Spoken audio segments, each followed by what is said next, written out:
Hey everyone, today I'm going to be doing a quick tutorial for you on top zipper installation and the curves on a simple zipper pouch.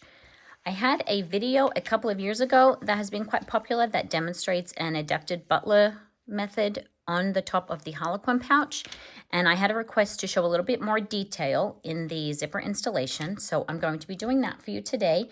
And I'm also going to be going through the technique that I like to use for the curves on the bottom of a simple zipper pouch to get the curves to be even on both sides.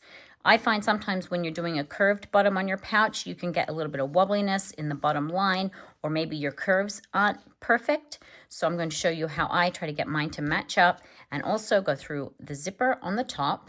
I will again be doing a modified butler method. If you haven't seen Amy Lynn's channel, she has some great videos on there that will teach you lots of bag making techniques, and I will show you how I have used components of her butler method for my own pouches. I am basing this off a simple pouch pattern that I drafted, that I have the PDF available for you in the description, available free download from my Google Drive account. So I will have that up for you as well. It comes in two sizes, this bigger size as well as the mini coin pouch size. I will be demonstrating it on the full size one today. So let's get going. For today, you will need your copy of either the Betty zipper pouch pattern that I have in the description or any other pouch that you want to use. This is one that I have provided, so if you don't have one, you can use that. Just a quick disclaimer, this is my own pattern, and that's why I'm happy to put the pictures of the pattern pieces in this video. Normally, if I was using another designer's pattern, I would not ever put the pattern pieces in the video, but this one I drafted for myself so that I could put the pieces into the video. So we've got our pattern pieces. We have our exterior, our lining. We have the curve template that is also included in the pattern. And then I've got my fleece cut out there. The mini coin carrier version is also available in the description, and the corner curve template works for both the big pouch and for the coin version, but I'm going to be demonstrating the big one today. So you need your pattern pieces or any other pattern that you use. Materials, I am using cotton woven that I have interfaced with an SF101 equivalent interfacing. I have cotton woven for my lining also, which is interfaced with P44F. I have my size 5 zipper by the yard and 1 pull, and my fleece here. For a fairly simple pouch, we do need quite a few things today. You will need obviously your pattern piece, but even still you will need a ruler, a rotary cutter. You will need scissors, and if you have them, pinking shears will come in very handy for doing the curves. I like to have a point turner to help with the corners at the end. Seam roller comes in handy also. You'll need a pen, stapler, pliers to remove your staples, something to melt with, and important to get your top zipper nice is your double-sided tape. I am using 1/8 of an inch double-sided tape that I just grabbed off Amazon. The Wawak one is a good one also. This one is repositionable and it's very easy to tear. It's not overly sticky, so it's really good to work with, and it doesn't seem to gum up my machine. First up, I'm going to cut my exterior. I have 2 layers here with the interfacing folded together so I can cut them in one go.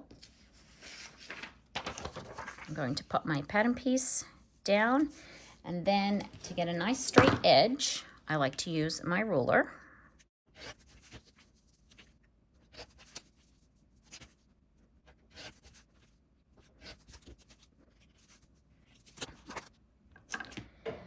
Cutting out my lining piece now, you will note that the lining piece is a different size and shape to the exterior piece. The top edge here is the same, but it then tapers down and it is a little shorter than the exterior fabric.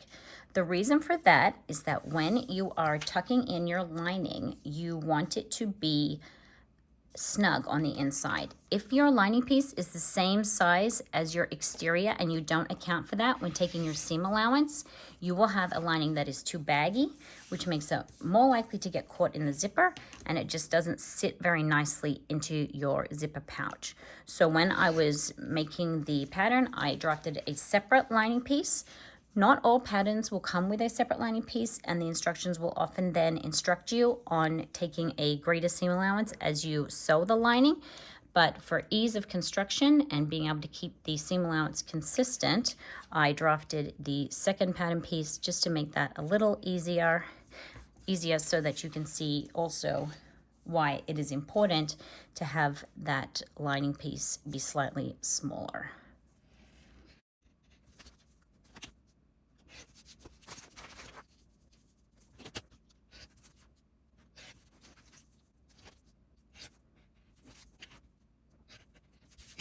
That lining piece there, I didn't cut those both at the same time only because I was using up a scrap of this lining fabric, and if I had cut it on the fold, then I wouldn't have had enough.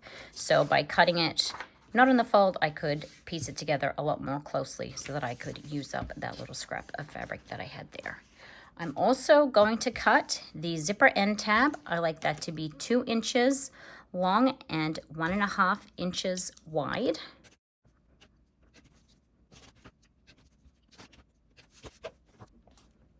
When you're cutting out your fleece, it doesn't need to be as exact of a cut as when you're cutting your exterior and lining pieces, because this fleece will be within the within the body of the exterior piece, because we want to keep the bulk out of the seam allowance. So it doesn't have to be exact, just have it close to, but you don't need to spend too much time getting the curves perfect. So that one is good. And that one is good. Sometimes what I even do is I just cut the straight sides, and then I would just cut an angle off the corner there to save a little bit of time cutting the curves. Before we fuse that fleece on, what we are going to do is we are going to mark the curves on our exterior.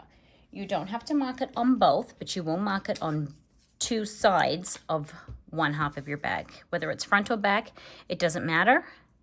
We will be sewing around the bag with this marking up, but we can sew with either side of the bag up.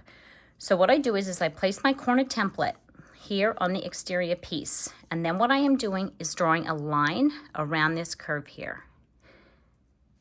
This line marks the seam allowance of 1/4 inch. So this gap here from this line here to here is slightly greater than 1/4 inch to account for the actual line that you will draw on. And then we're going to repeat that on the other side, lining up the flat sides of the template with the flat sides of the pouch exterior. And you're going to want to have it, let me turn it around the right way so you can see it's not upside down. So this way, and then you're going to flip it over to do the other side and draw that little curved template in. And what I then like to do to make sure that the bottom part of my bag here is nice and flat is also join those there. And then that just creates a guideline. If you are using a different pattern to this Betty pouch, then the corner template that I have may still work, but it may not work. So if it doesn't work, then what you will do is grab your pattern piece, and then depending on what the seam allowance is, you can just mark that and just like sketch that line in. Sometimes I print a second copy of a pattern so that I can sketch that line in. Now your line may not be perfect, and that's okay as long as it's the same on both sides. It doesn't matter if it's not perfect, but something you can do is if you have something that is round, like a washer or something, then you can pop that in the corner and use that to judge what the curve should be like. The taper doesn't have to be exact. As long as you're following it the same on both sides, it doesn't matter if your seam allowance is a little greater here than what it is at the side. As long as the curves are the same, it will still look good on your finished product. That's just the way you can do it if the particular template that I have provided in the PDF doesn't work for you. So let's set that aside. Now that we have our line drawn here on our exterior, we can fuse our fleece. So I'm going to head over to my heat press, and I'm just going to get that fleece fused on, and then we'll be ready to commence installing the top zipper. The first thing that we need to do to get our zipper installed is put our zipper pull onto our zipper tape. My zipper tape is equal in length to the width of my pouch with a little bit of buffer, but a length that is equal in width to your pouch will be perfect. So I have mine that's about 9 inches. This is 8.5 inches wide, so 8.5 inches plus is perfect. What I have also done is used my lighter to just melt the ends here so that it's not going to fray. Actually, this end is not melted, so let's do that real quick. And what I have also done is marked the end of the tape that I want to start from. You can start from either end. It doesn't matter on nylon zipper tape. I prefer, some of these nylon zipper tapes kind of look like they're pointing one way. This one looks like it's pointing towards me. So I like to have my zipper head point that way. That's just my personal preference. You can do it either way. On nylon tape, it doesn't matter. So what I need to do is have a look and see which side is sticking further out, looking at the zipper teeth. So here, at the end here, you can see that the teeth on the right-hand side are sticking out further than the left-hand side. So this is the side that I'm going to start installing my pull from. So I have marked that just by putting a little snip in the tape there. I then take my zipper head, and I'm going to open up my zipper tape. Grabbing my zipper pull, I slide it on the right-hand side, the side that this pull is sticking further out. Sorry, the side that the teeth are sticking further out. So slide that pull on, and then I'm just going to pinch it with my thumb and forefinger. And if you look here, you can see that the teeth here are just inside of the zipper head. Then holding that in place, putting a little bit of tension on that, so it's, if you can see, it's like pinched into the side of the zipper head. It keeps it over to the right as far as possible. Then I'm going to take the left side of the tape and I'm going to slide it in underneath just until it meets up with that right-hand side. Now, I'm meeting resistance there, so rather than try to push this one up, I'm going to slide this one down to meet it, and then just going to click into place. And once they click, holding it so that this right-hand side is still further out, I'm just going to push it with my index finger and slide it on. And you can see there, the teeth have lined back up perfectly, and there's no bumps in my zipper here. So I'm just going to slide that down part of the way. And you know that you've done it right if you double check your teeth here and you see that this tooth is just further out from the left-hand side without any gaps. So we know that our tape is good. It's going to sit nice and flat in our bag, so we can put our tab on the end. I like to do a double fold tab when I'm using cotton woven. This is not interfaced. I'm going to fold it in half so that it is a 1-inch wide piece. Press that, and then I'm going to fold the 2 raw ends into the middle. Pressing it again. So I have my raw ends on the inside, and then I'm going to fold this over the end of my tape. You want to have your tab at the end that is the closed end of the zipper. Now, this is zipper by the yard, so both ends are closed right now. But this end, where the zipper head is facing, will be the open end when we go to put our zipper into our pouch. So we want this at the closed end, which is the end with the flat part of the zipper. I'm just going to fold that over the end there. Then I'm going to head over to my sewing machine and I'm just going to sew that on. Rather than take you with me, I will just show you that I'm going to sew down this side here, just a couple of stitches to keep my back stitching out of my top stitching here. Sew across here and then that way on this side. And I'll get that done and then I'll show you once it's done. So my tab is now sewn on. You can see that it's gone through and sewn on the back also.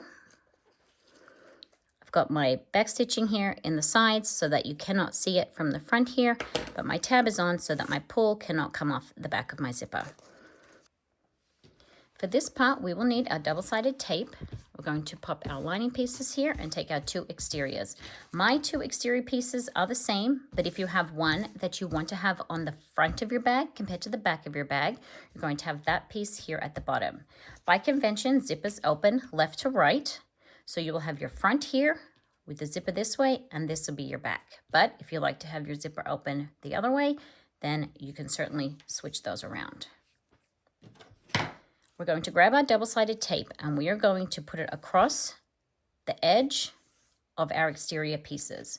We have these mirrored here, and we're going to be starting 3/4 of an inch from what will be the open edge of the zipper, and we're just going to keep our double-sided tape in the seam allowance. So measuring in 3/4 of an inch, we're just going to press that double-sided tape down all the way to the closed edge, and then mirroring that 3/4 of an inch all the way along. Now we're going to take our lining pieces and we need to pair those up. So this is the back of the bag, and that is the back lining piece. This is the front of the bag with the front lining piece. These are again also mirrored. Because of the way that the zipper is installed, you want to have the gap here so that you can turn your tape 90 degrees like Amy Lynn does in the Butler method. So we are going to leave the gap at this end and go all the way to the closed end. So again, 3/4 of an inch, pressing down all the way to the end, and then the same for the other lining piece.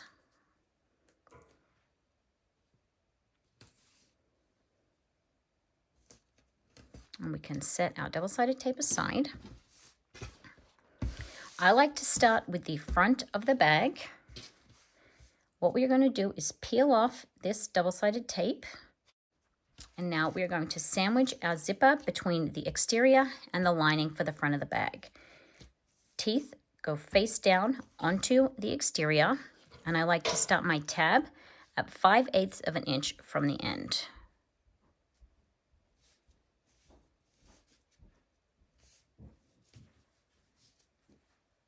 Grab your lining piece and peel off the double-sided tape on that side. And then you're going to place the lining piece face down on your exterior.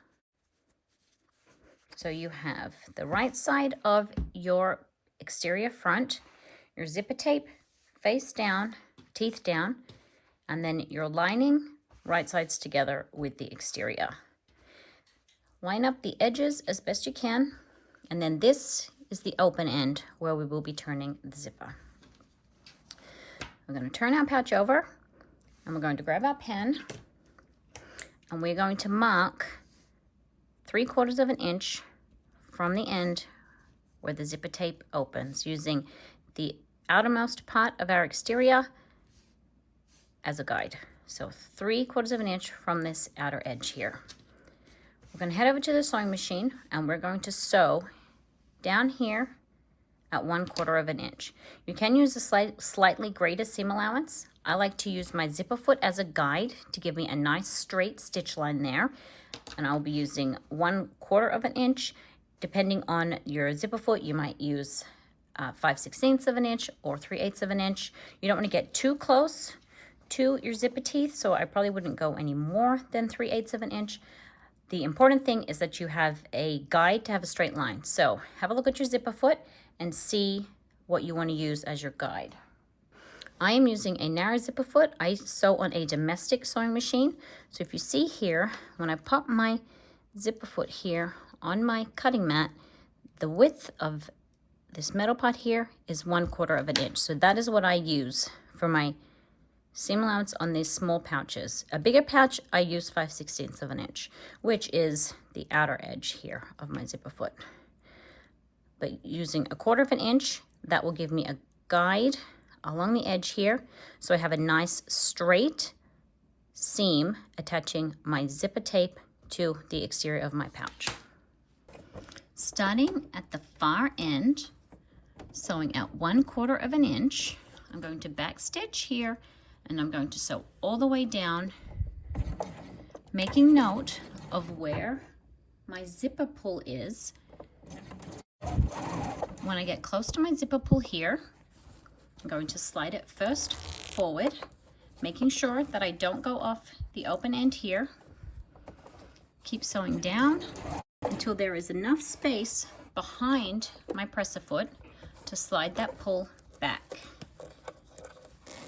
You may need to lift your presser foot to get this zipper slider past.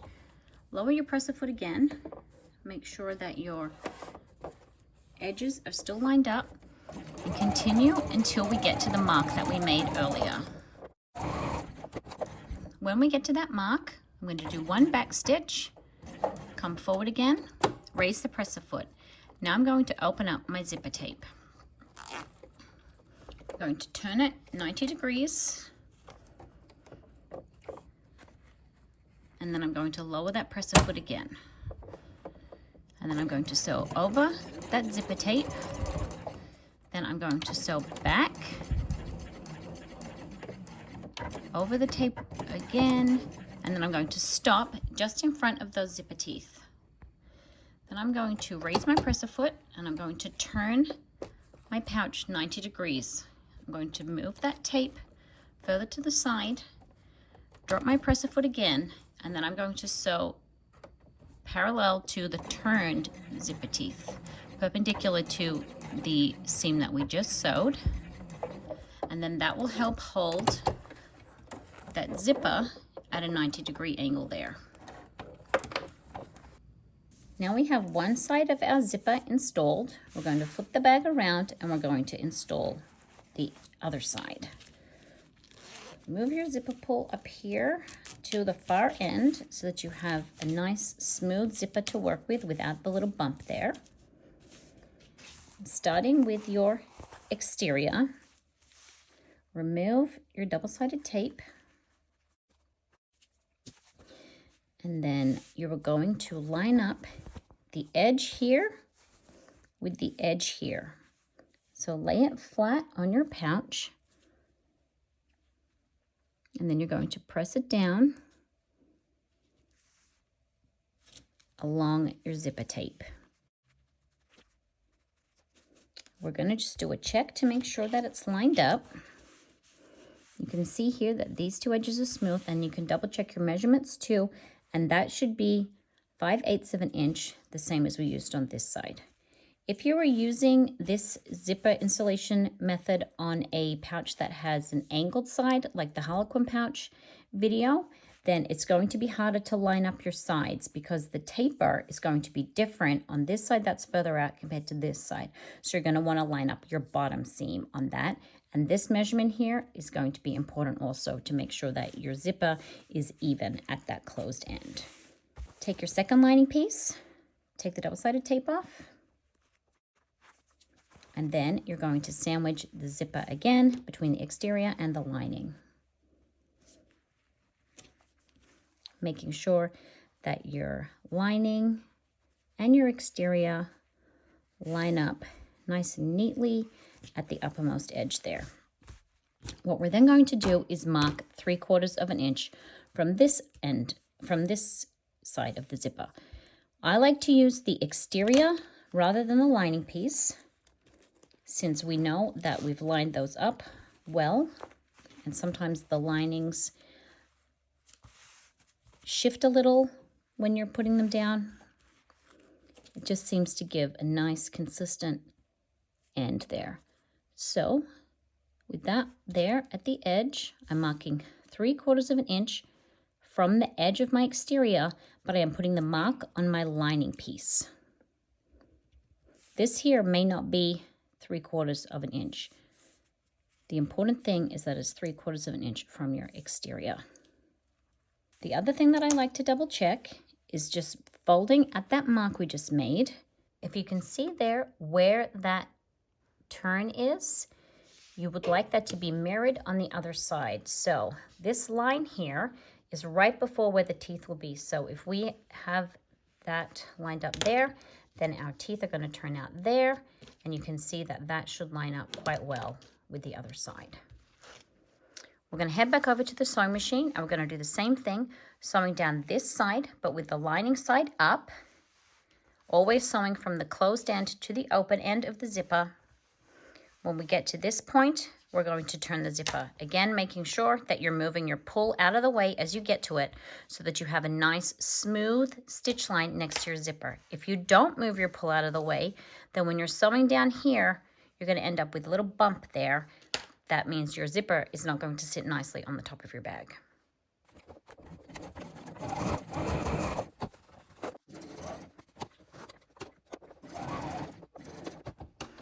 Sewing up to that line, one back stitch, raise the presser foot, grabbing the end of your tape, turning it out 90 degrees, lower your presser foot again. Then we're going to sew over those teeth all the way to the end, back stitch, and then come back just in front of those teeth, turn 90 degrees so that we're sewing perpendicular to our zipper seam and parallel to the teeth now that they are turned. Just right in front of those teeth. And that will keep our teeth turned out 90 degrees to the side. Grab your scissors. I prefer to use non-fabric scissors for this, and just snip the end of your zipper where it's turned there into the main part of the bag. You can, if you want to, melt the ends there so that that zipper doesn't fray. Trim any threads to keep the inside of your bag neat. And now we are going to top stitch either side of the zipper. A lot of people like to top stitch the lining and the exterior. They don't like when you open up a bag and the lining is not top stitched. On this one, you can see I have not top stitched the lining.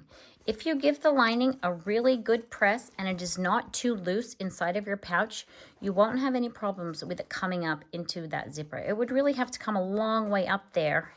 You can see even when I'm pulling on it there, it would have to come a long way up to get caught in that zipper.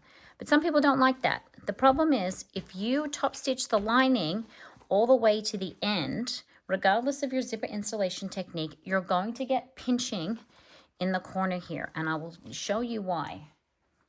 This is a little pouch that I sewed earlier just to demonstrate why we don't top stitch the lining. So you can see that the lining here is folded up here. That's where it's top stitched. If I turn this out, that is going to hold the exterior down into the lining, and you're going to get a pinched corner there. The beauty of not top stitching the lining is that you get these nice squared corners here. If you do top stitch your lining and you've top stitched all the way to the edge of the bag, let me just turn this out real quick, then no matter how nice your corners are, and this one honestly is not too bad, but it just doesn't sit out square. You can see that a little easier if I pop it down on the cutting mat there. It just doesn't sit square. It tapers in here. And here's an example on a different pouch. You can see with thicker material, it really gets caught in there, and it's just not a nice, neat corner like you get here when you haven't top stitched the lining. So I choose not to top stitch my linings. However, I know that people don't really like that. So I am going to do another video that's going to show you a different way to do it, where you can top stitch just part of your lining. You can top stitch just from here to here instead of sewing all the way across. And then you can, if you are able to position your lining appropriately, sew all the way around and still get a reasonable corner, which I have done here. It's not the easiest fabric to show you on because it's dark, but if you can see here, that's where my top stitching ends, here and here. The lining is still sewn down for the most part, not at the very ends, but it still has the nice square corners. So I'm going to do another quick little add-on for that to show you that alternative. But for today, I'm going to not top stitch the lining the same way as I have done it on this pouch, so that we can get those nice corners and get around our bag relatively easily and get those nice curves at the bottom, which I'm also interested and excited to show you. So back to the top stitching, we are going to sew through just the exterior. So you're going to want to have 3 sides, your 2 linings and 1 exterior off to one side, so that you can top stitch just through the exterior and then this seam allowance here.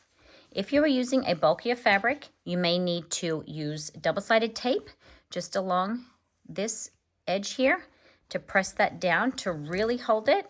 This is cotton woven, so it's fairly easy to work with. You can finger press, you can use a seam roller if you need to. This is mostly fine, but what I am going to do is also press my lining, just because it'll be easier to press it right now, and that will help it stay out of the way, even though it's not top stitched, once we finish sewing the bag. All right, so that's pressed. Well, now we're going to go back a step, fold that around. So heading over to the sewing machine, we are sewing down from this end to this end. I'm going to start my top stitching here in the side seam. I'm going to back stitch here, then I'm going to pivot 90 degrees. So all the way down, pivot 90 degrees again, and back stitch here, so that none of my back stitching can be seen at the ends here.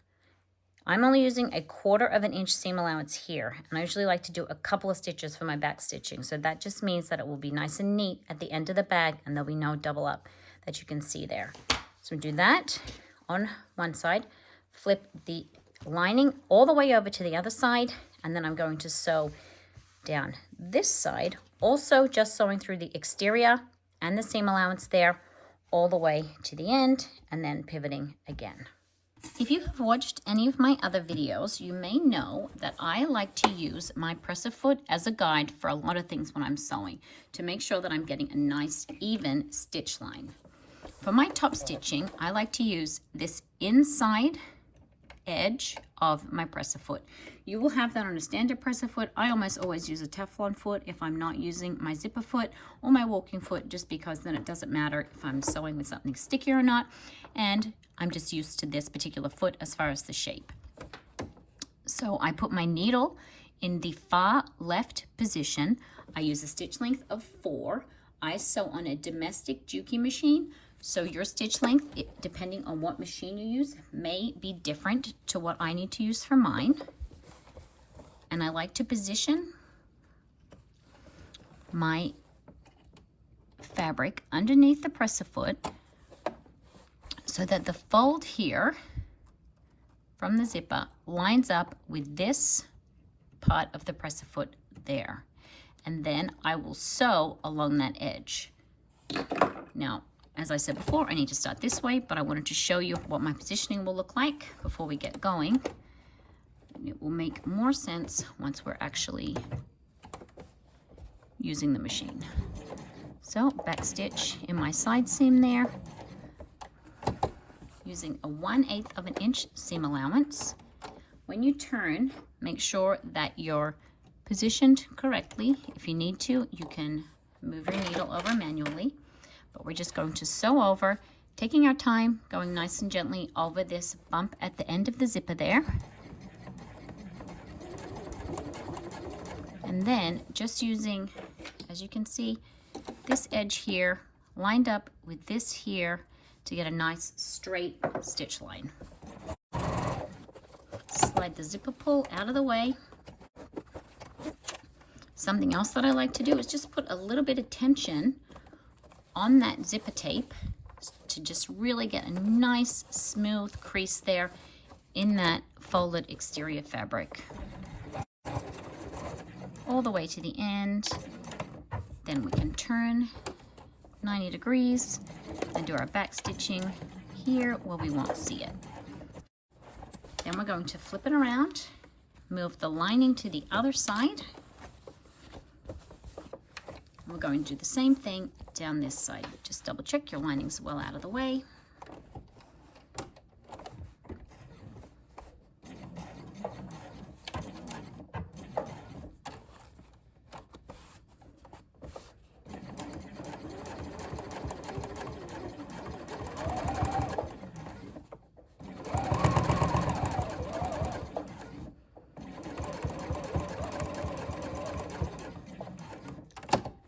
Move that zipper pull.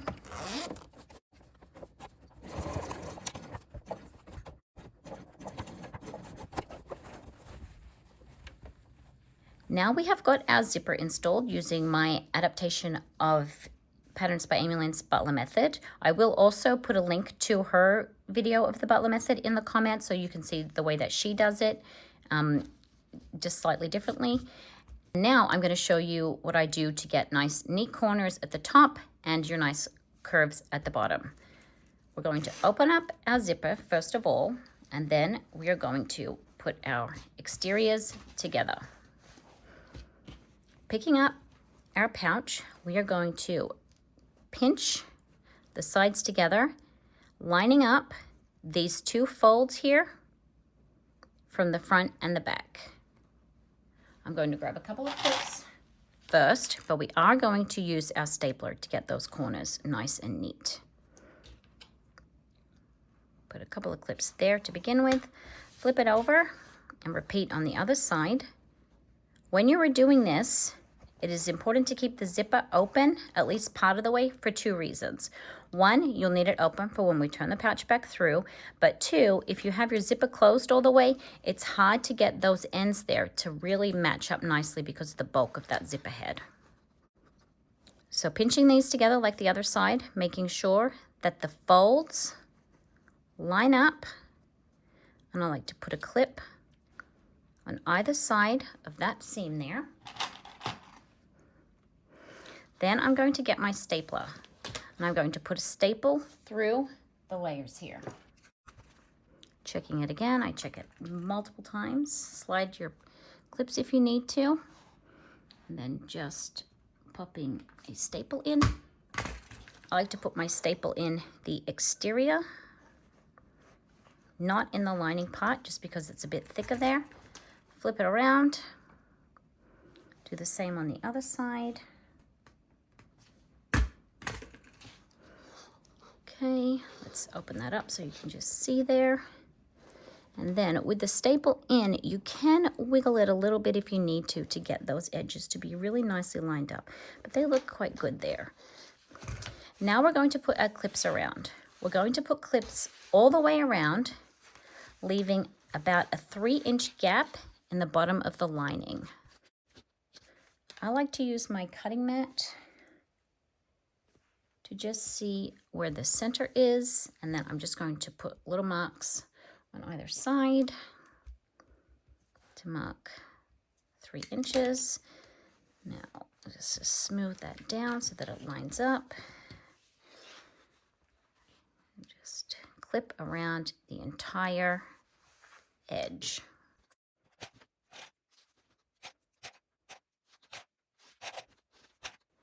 You want to make sure that your edges are as close to lined up as you can get them. We're going to take this over to the sewing machine now, and we're going to be sewing from this side all the way around, over the bump here and where the staple is, around till we get to this curve. Then we're going to sew on that line, around the curve, along the bottom edge, and back around this curve, so we know that we've got nice even curves and a nice straight bottom seam there. And this seam allowance should match up with 1/4 inch for the rest of the way around. Because we have a tapered lining piece, we can use 1/4 inch the whole way around. We don't have to account for that when we are sewing our lining piece. So we can go around in one go, and then we will come back and take out the staples and get ready to turn the bag. I have switched back to my zipper foot because when we go past the ends of the zipper here at the open end and also at the end with the tab, it does sometimes get a little snug. It should fit with your regular presser foot, but just for ease, I'm going to use this one.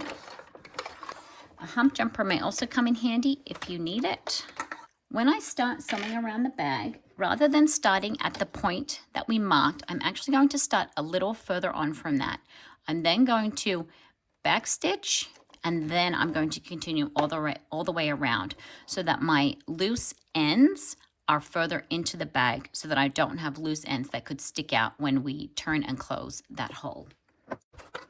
I'm using a seam allowance of 1/4 inch, and I'm using a 2.4 as my stitch length. Your stitch length may vary based on your particular machine and also based on the material that you're using. So Sewing back till we get to that mark, and then continuing around. You can use the curve template on the lining piece too, just to account for the slight tapering. But I find if I use my presser foot as a guide for the lining, that is a good enough curve. For the exterior, I really like to draw it on so that I know that it's even between the sides. But for the lining, it's tucked in, so the actual shape of the curve is not as obvious. Just having a bit of trouble getting over that bump there, so I'm going to use my hump jumper and just hand crank it. Also watch out for your staple. Sometimes the prongs come open. You don't want them to come open and get caught on your feed dogs there. You can manually move it if you need to.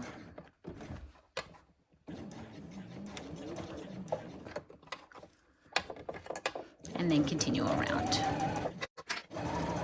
Okay, coming up to where we've marked the curve from the template, just sewing along on that line that we've drawn. And take it nice and slowly around your curve.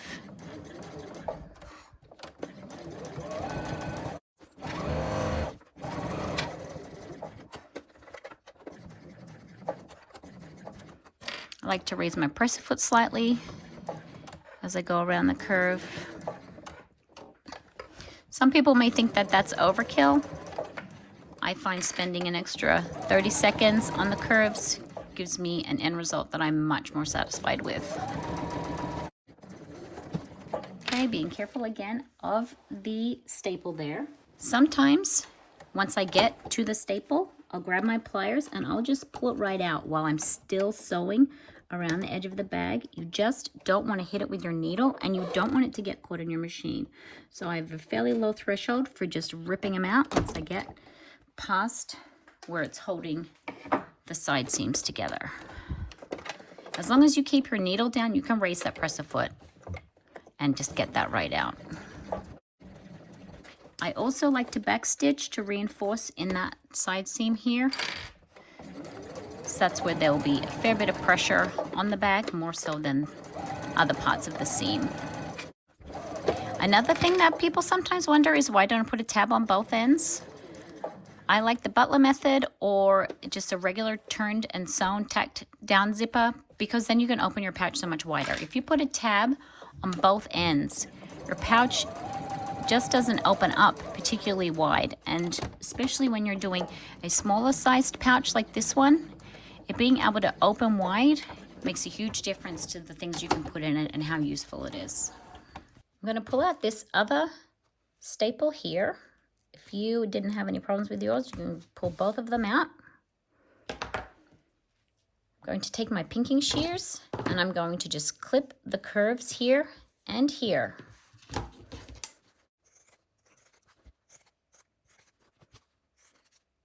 If you don't have pinking shears, you can just do little snips into your seam allowance, making sure, regardless of the method that you're using, that you're not actually cutting any of your stitches. So I'll just demonstrate here.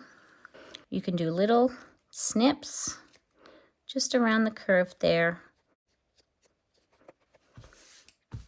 And you would do that on all of your corners, and that just helps the curves to sit nicer when we put the entire bag together.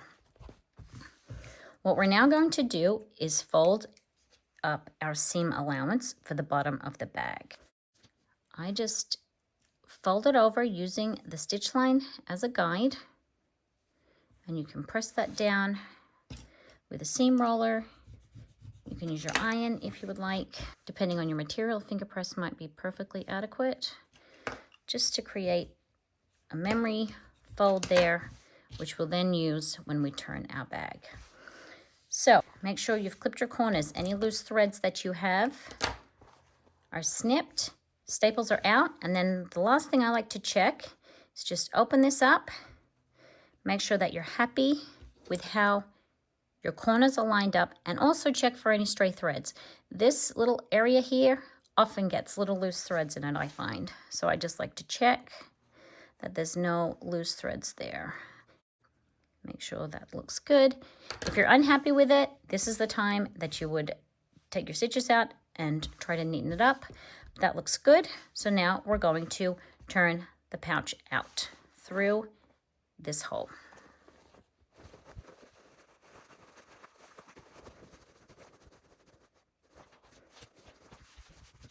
The last thing that I do when I'm turning it is to poke out this corner here. Before I poke it out, I push it back up through the lining here, and then I'm going to open that seam out, just like that. And then I use my thumb and I pop it right over that seam there where the fold is, and I'm going to use my thumb there to just really push that straight out there. And that's going to give me a nice popped out corner. You can grab your point turner if you have one, and you can pop that in there too, just to slide it up there. But you just want to make sure that you don't accidentally poke that through any of the seams. And then you can do the same thing on this side. Just fold it open. You won't need your point turner on this side. This one opens up quite easily because it's the open end of the zipper. But just fold that out there, and then you can tuck that through. This would be the point that if you would like to, you would press your bag. I like to use my fingers to just roll the seams out to make sure that they're nice and smooth and straight. Again, before you close the bag is when you would check to make sure that you're happy with the shape. You can see that we've got a straight bottom here. It's quite straight if I put it there on my cutting mat. And then we've got our curves there. They curve nicely when you snip out the bulk in the curve with the pinking shears or just doing those little triangular snips. And now we are ready to close our lining. So pop out your corners a little. You don't have to pop them out too much because they're going to get tucked back in. And then using this fold that we made earlier, we're going to clip it and then sew it shut. So if you just roll that bottom seam there, that will naturally start to want to oppose where we folded it. Then I'm just going to line those up. You can give it one more press. And then you can put some clips on that to hold it in place, or you can just sew it without any clips. The other thing that I like to do is mark where the stitches end so that I know that I'm catching the entire open section. And I like to start about 3/8 of an inch before that opening and end 3/8 of an inch afterwards. You can mark that with a disappearing ink pen, or you could use a pin, or you can just remember. I'm just going to mark 3/8 on either side of that opening so I know where I'm sewing. And this is a disappearing ink pen that's just going to come off over time. I'm using a 2.4 for my stitch length, and my needle is set just to left of center so that I can get both layers but as narrow of a ridge as possible when we turn the bag. Making sure that my threads are pulled tight so I don't get any nesting.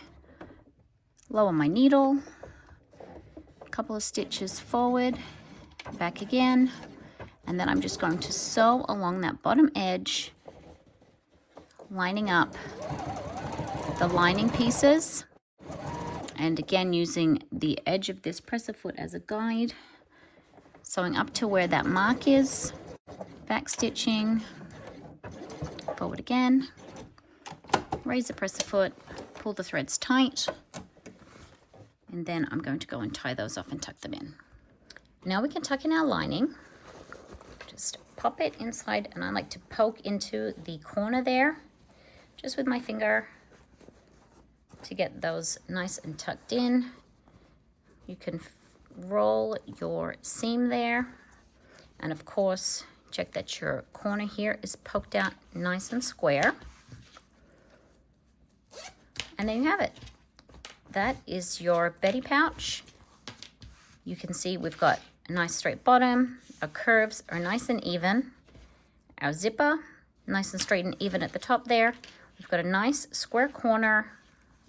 The Betty pouch PDF is in the description. It also has the miniature version. And be on the lookout, I will have a future video where I demonstrate a couple of different techniques that I wanted to show you, but I thought it would be too much for one video. But I hope that for today, you have enjoyed this tutorial for the Betty pouch. Let me know if you have any comments or questions, and I will do my best to address them in a future video. Thanks, everyone.